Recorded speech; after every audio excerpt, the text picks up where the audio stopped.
అమెరికాకు భారత్ మరో షాక్ ఇచ్చింది.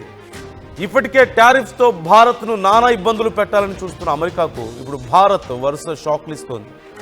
రష్యాతో బిజినెస్ బంధం మరింత బలంగా పెంచుకుంటోంది భారత్. రష్యా పర్యటనలో విదేశాంగ మంత్రి జైశంకర్ ఇప్పటికే ఈ అంశానికి సంబంధించి ప్రకటించారు. మేక్ ఇన్ ఇండియాతో కొత్త కంపెనీలు ఏర్పాటు చేస్తున్నామన్నారు జైశంకర్.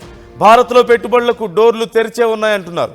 రష్యాతో భారత్ ఆయిల్ బిజినెస్ పై ఆగ్రహంగా ఉన్న ట్రంప్ పుతిన్ను దారిలోకి తెచ్చుకోవడానికి భారత్పై టారిఫ్స్ అస్త్రాన్ని ప్రకటించిన విషయం మనకు తెలిసిందే. 50% టారిఫ్స్ వేస్తున్నాడు ట్రంప్. ఈ నేపథ్యంలో భారత్ సైతం అంతే స్ట్రాంగ్గా రిటాలియేట్ అయ్యేటువంటి ప్రయత్నం చేస్తోంది. మనం చూస్తూనే ఉన్నాం. ఓవైపు రష్యాతో తమ బంధాన్ని పెంచుకుంటూనే భారత్ మన బంధాన్ని పెంచుకుంటూనే మరోవైపు చైనాతో ఉన్నటువంటి సమస్యలను కూడా తగ్గించుకునే ప్రయత్నం చేస్తోంది. అనవసరంగా మన మీద టారిఫ్లు వేసి మనల్ని ఇబ్బంది పెట్టే ప్రయత్నం చేసినటువంటి అమెరికాకు ఒక రకంగా బుద్ధి చెప్పే ప్రయత్నంగా దీన్ని ఎందుకు చూడకూడదు మనం? ఓవైపు ఎక్కడైతే రష్యాతో బిజినెస్ చేయొద్దని చెప్తుందో అదే రష్యాతో మనం బిజినెస్ కొనసాగిస్తున్నాం. అదే రష్యా ఇప్పుడు మనకి 5% రాయితీని కూడా ప్రకటిస్తోంది.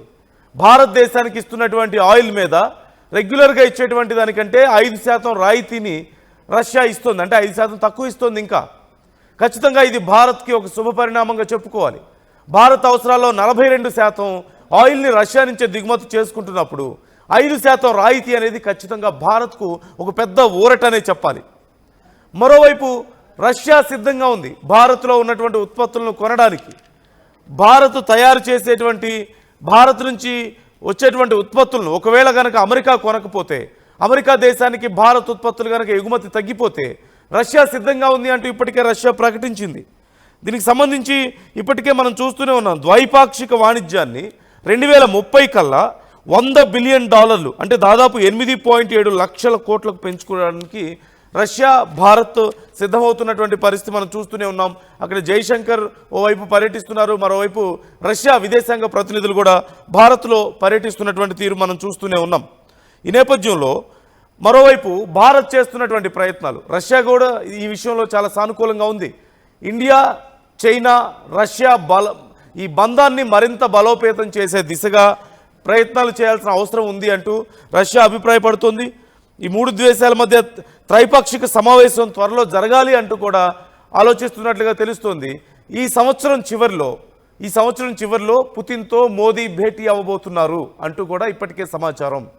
పుతిన్తో మోదీ భేటీ అయితే తదనంతరం ఎలాంటి పరిణామాలు ఉండబోతున్నాయి? ఇప్పటికే ఇరు దేశాల మధ్య ఫ్రెండ్షిప్ మరింత స్ట్రాంగ్ అయింది. ద్వైపాక్షిక సంబంధాలు పెరుగుతున్నాయి, వ్యాపార సంబంధాలు పెరుగుతున్నాయి. రష్యా కన్సర్న్ మనకు కనిపిస్తోంది. అమెరికా మనల్ని ఇబ్బంది పెడుతున్న తరుణంలో 5% రాయితీ ఇవ్వడానికి రష్యా సిద్ధమవుతోంది. మన ఉత్పత్తులు కొనడానికి రష్యా సిద్ధమవుతోంది. మరోవైపు చైనా, భారత్, రష్యా ఈ సంబంధాలు పెంచుకోవడానికి, త్రైపాక్షిక సంబంధాలను ఇంప్రూవ్ చేయడానికి కూడా ఇరు దేశాలు ప్రయత్నిస్తున్నటువంటి పరిస్థితి మనం చూస్తూనే ఉన్నాం. రష్యా కూడా దీనికి సిద్ధంగా ఉంది. మరోవైపు చూసినట్లయితే చైనాతో ఉన్నటువంటి సమస్యలను కూడా తగ్గించుకునే పనిలో ఉంది భారత్. చైనాతో వరుసగా మీటింగ్స్ జరుగుతున్నాయి. భారతదేశానికి సంబంధించినటువంటి ప్రోడక్ట్స్ తిరిగి చైనాకు సప్లై చేసే విధంగా ఏర్పాట్లు జరుగుతున్నాయి. ఇప్పటికే చైనాకు ఫ్లైట్స్ని పునరుద్ధరించారు. ఫ్లైట్ సర్వీసెస్ని తిరిగి భారత్ పునరుద్ధరించిన విషయం మనం చూసాం. మరోవైపు వీలైనంత త్వరగా సరిహద్దుల్లో ఉన్నటువంటి సమస్యలను పరిష్కరించుకోవాలి అంటూ భారత్, చైనా ప్రయత్నాలు జరుపుతున్నాయి. ఈ సంవత్సరం చివరిలోపు ఈ విషయంలో కూడా క్లారిటీ రాబోతున్నట్లుగా తెలుస్తోంది. ఈ నేపథ్యంలో చైనాతో కనుక సమస్యలు తగ్గితే అమెరికా మీద మరింత ఒత్తిడి పెరిగే అవకాశం లేదా? ప్రపంచ దేశాల్లో తమకు పోటీగా భావిస్తున్నటువంటి దేశాలు ఓవైపు రష్యా, మరోవైపు చైనా. రష్యాతో సంబంధాలు కట్ చేయడం కోసం భారత్ మీద ఒత్తిడి చేసింది. నేను చెప్పిన మాట వింటావా లేదా, వినకపోతే నీ మీద టారిఫ్లు వేస్తానంటూ భారత్ని ఒత్తిడి చేసింది.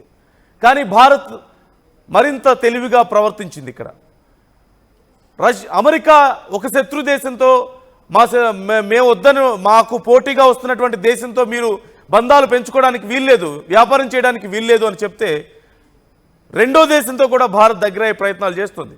ఓ పక్క రష్యాతో వద్దని చెప్తే రష్యాకు క్లోజ్ అయ్యే ప్రయత్నాలు ఓ పక్క జరుగుతూనే ఉన్నాయి. అట్ ద సేమ్ టైం చైనాతో కూడా దగ్గర అయ్యే ప్రయత్నాలు భారత్ చేస్తుంది. చైనాతో ఉన్నటువంటి సమస్యలను సాల్వ్ చేసుకునే ప్రయత్నం చేస్తుంది. చైనాకు ఇప్పటికే విమాన సర్వీసులను తిరిగి పునరుద్ధరించారు. కరోనా తర్వాత చైనాకు విమాన సర్వీసులను స్టాప్ చేసిన విషయం మనకు తెలిసిందే. ఆ తర్వాత బోర్డర్లో జరిగినటువంటి పరిణామాల వల్ల కూడా అవి అలాగే కొనసాగాయి. ఇప్పుడు బోర్డర్ సమస్యలను తొలగించుకునే ప్రయత్నం, చైనాతో చర్చలు జరిపే ప్రయత్నం జరుగుతుంది. చైనాతో వ్యాపార సంబంధాలను పెంచుకునే ప్రయత్నం జరుగుతుంది. చైనా ప్రొడక్ట్స్ను భారత్లోకి తీసుకొచ్చే ప్రయత్నాలు, గతంలో చైనా ప్రొడక్ట్స్ని భారత్లో బ్యాన్ చేసిన విషయం మనం చూసాం. చైనా యాప్స్ని బ్యాన్ చేసిన విషయం మనం చూసాం. మళ్ళీ తిరిగి చైనాకు సంబంధించినటువంటి వ్యాపార సంబంధాలను మెరుగుపరుచుకునే ఆలోచనలో భారత్ ఉన్నట్లుగా మనకు క్లియర్గా కనిపిస్తుంది.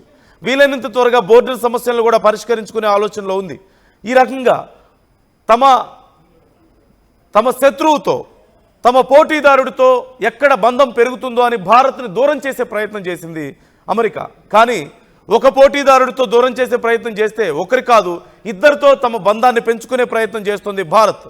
ఖచ్చితంగా చాలా వ్యూహాత్మకంగా అడుగులు వేస్తుంది. మరోవైపు అమెరికా చేస్తున్నటువంటి ఏ కామెంట్స్ మీద భారత్ స్పందించకపోవడం కూడా మనం చూస్తూనే ఉన్నాం. స్పందించాలి అంటూ ప్రతిపక్షాలు కోరుతున్నాయి, స్పందించాలి అంటూ చాలామంది భారతీయులు కూడా ఈ విషయంలో డిమాండ్ చేస్తున్నారు. కానీ మాటల్లో స్పందించడం లేదు భారత్, చేతల్లో స్పందిస్తోంది. అమెరికా చేస్తున్నటువంటి కుట్రలకు, అమెరికా చేస్తున్నటువంటి నానా యాగి చేస్తున్న తరుణంలో, అమెరికా ఇష్టం వచ్చినట్టుగా నిర్ణయాలు తీసుకొని భారత్ని ఇబ్బంది పెట్టాలని చూస్తున్న తరుణంలో భారత్ చాలా వ్యూహాత్మకంగా అడుగులు ముందుకు వేస్తోంది. రష్యాతో తమ బంధాన్ని పెంచుకుంటోంది, చైనాతో తమకున్నటువంటి సమస్యలను తొలగించుకుంటోంది. భారత్ ఒక గొప్ప శక్తిగా ఎదుగుతున్న తరుణంలో, అమెరికా తమకెక్కడ పోటీ వస్తుందో భారత్ అని భయపడుతున్న తరుణంలో, ఇప్పటికే రష్యాని, చైనాని తమకు తీవ్రమైనటువంటి పోటీగా భావించి వాటిని ఎలా అణగదొక్కాలని చూస్తుంది అమెరికా. ఈ నేపథ్యంలో భారత్ను సైతం కంట్రోల్ చేయడానికి ప్రయత్నించడం, భారత్ని బెదిరించడం మనం చూసాం. ఇవన్నీ ఒక ఎత్తైతే మరోవైపు మరి యుద్ధం విషయంలో ఏం జరుగుతుందో తెలియని పరిస్థితి కనిపిస్తోంది.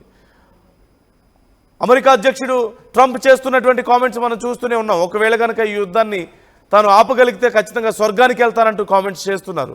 అది జరిగే అవకాశాలు చాలా తక్కువ ఉన్నాయనే అభిప్రాయాన్ని కూడా ఆయన వ్యక్తం చేస్తున్నారు. ఖచ్చితంగా అంటే ఓవైపు ఉక్రెయిన్ కానీ రష్యా కానీ వినే పరిస్థితి కనిపించడం లేదు, ఉన్నటువంటి డిమాండ్స్కి ఒప్పుకునే పరిస్థితి కనిపించడం లేదు.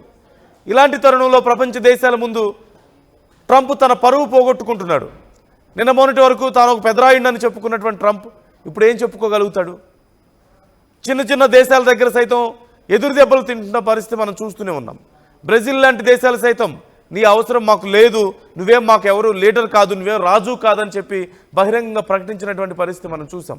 ఇరాన్ లాంటి దేశాలు సైతం తిరిగి అమెరికా మీద దాడులు చేయడానికి సిద్ధమైనటువంటి పరిస్థితి మనం చూసాం. ఇలా ప్రపంచ దేశాలన్నీ కూడా ట్రంప్ అసలు వ్యవహార శైలి ఏంటో అర్థం కాక, అమెరికా మిత్ర దేశాలు సైతం, నాటో దేశాలు సైతం ఎవరికి ఏమీ అర్థం కాక జుట్టు పిక్కుంటున్నటువంటి పరిస్థితి కనిపిస్తుంది. ఇలాంటి తరుణంలో ఓవైపు రష్యాతోనూ మరోవైపు చైనాతోనూ భారత్ బంధాన్ని పెంచుకోవడం ఖచ్చితంగా అమెరికాకు మరింత మింగుడు పడినటువంటి ఒక అంశంగా మనం చూడాలి. ఇప్పుడేం చేస్తాడు ట్రంప్? ఇప్పుడు ఎలా కంట్రోల్ చేయగలుగుతాడు? తాను కంట్రోల్ చేయాలనుకునే కొద్దీ మరింత బలంగా ఒక నేలకు కొట్టినటువంటి బంతిలాగా భారత్ ఉవ్వెత్తున ఎగిసిపడుతోంది. రష్యాతో నువ్వు బంధం పెంచుకోవద్దు, రష్యాతో నువ్వు బిజినెస్ చేయొద్దంటే మా ఇష్టం అని చెప్పాం. నీ మీద టారిఫ్లు వేస్తానంటే వేసుకో అని చెప్పాం. రష్యా మనకి తక్కువకి ఇంకా ఆయిల్ని ఇవ్వడానికి సిద్ధమవుతుంది, ఆయిల్ విషయంలో మరింత రాయితీలు ఇవ్వడానికి సిద్ధమవుతుంది. భారత్ మీద ఎంత ఒత్తిడి తెచ్చినా సరే వెనక్కి తగ్గడం లేదు. మరోవైపు చైనాకు అతిపెద్ద శత్రువుగా మారినటువంటి, ఆర్థికంగా అమెరికాని ఇబ్బంది పెట్టాలని చూస్తున్నటువంటి చైనాకి భారత్ దగ్గర అవుతున్న పరిణామం ఖచ్చితంగా అమెరికాకి మింగుడు పడనటువంటి ఒక నిర్ణయంగా మనం చూడాలి. రేపు నిజంగా సరిహద్దుల్లో ఉన్నటువంటి సమస్యలు చైనాతో తొలగిపోతే, వ్యూహాత్మక బంధం పెరిగితే, వ్యాపార సంబంధాలు పెరిగితే అమెరికా పరిస్థితి ఏంటి? జీర్ణించుకోగలుగుతుందా? ఇప్పటికే తిన్న ధరక్క నానా అవస్థలు పడుతుంది అమెరికా. పెద్దన్నని చెప్పుకుంటూ ఎవరు మాట వినక, అది బయటకు చెప్పుకోలేక, ఉన్న ఫ్యాక్ట్ని యాక్సెప్ట్ చేయలేక నానా అవస్థలు పడుతున్నటువంటి అమెరికాకు మనం చైనాకు దగ్గర అవ్వడం నిజంగా అసలు జీర్ణించుకోగలుగుతుందా? భారత్ని ఓర్వగలుగుతుందా? మాటల్లో కాదు చేతల్లో మేము చూపిస్తామని భారత్ చేసి చూపుతున్నటువంటి ఈ వరుస నిర్ణయాలు, వరుస పరిణామాలు చూస్తుంటే అసలు అమెరికా నిద్రపోగలుగుతుందా? ఓవైపు అమెరికాతో చర్చలు జరుపుతూనే మరోవైపు భారత్లో బంధాన్ని పెంచుకోవడానికి భారత్ ఖచ్చితంగా తమతో ఈ వ్యాపార సంబంధాలను కొనసాగిస్తుందని ఆశిస్తున్నామని అవసరమైతే ఇంకా తక్కువకి మేము వ్యాపారం చేస్తాం, మీతో తక్కువకి మేము ఆయిల్ని ఇస్తామంటూ రష్యా ప్రకటిస్తున్న తరుణంలో అమెరికా దీన్ని నిజంగా జీర్ణించుకోగలుగుతుందా? అసలు ట్రంప్ పరిస్థితి ఏంటి? ఇప్పుడు దిక్కుతోచని పరిస్థితుల్లో ఉన్న ట్రంప్ భారత్ వేస్తున్నటువంటి వ్యూహాత్మక అడుగులకు ఎలా ఎదురొడ్డాలో తెలియక, ఎలా భారత్ను కంట్రోల్ చేయాలో తెలియక, భారత్ను భయపెట్టాలని ప్రయత్నించి ఎదురు దెబ్బలు తిని భారత్ వేస్తున్నటువంటి వరుస వ్యూహాత్మక అడుగులకు ఎలాంటి నిర్ణయం తీసుకోవాలో తెలియక, రష్యా ఉక్రెయిన్ మధ్య యుద్ధాన్ని ఆపుతాను,